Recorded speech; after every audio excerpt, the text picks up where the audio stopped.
Hi, I'm Dr. Rizwana and I have 10 years of experience in dentistry. I'm a general dental surgeon and I'm practicing as a clinic head at Jas Dental. Following extraction, patient feels that everything is fine. Why do I have to replace the missing teeth?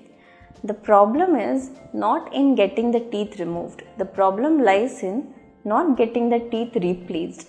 It is because of the following reasons. The first thing is when the missing tooth is there will be the teeth adjacent to it which will start moving from its position, which is called as physiological migration.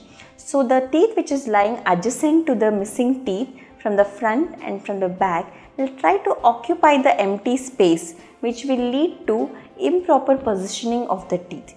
The second reason is the opposing tooth may start receding downwards and may try to occupy the empty space, and that will lead to improper closing of the bite.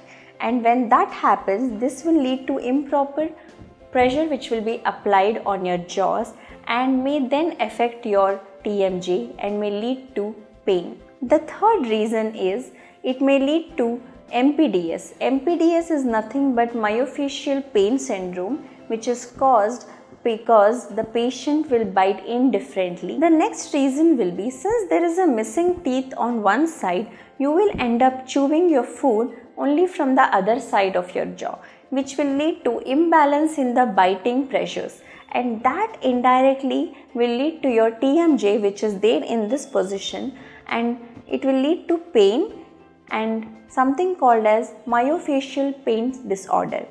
It is caused because of the improper bite in different position other than the normal one. So it becomes even more important to replace your missing teeth as early as possible by a bridge or an implant.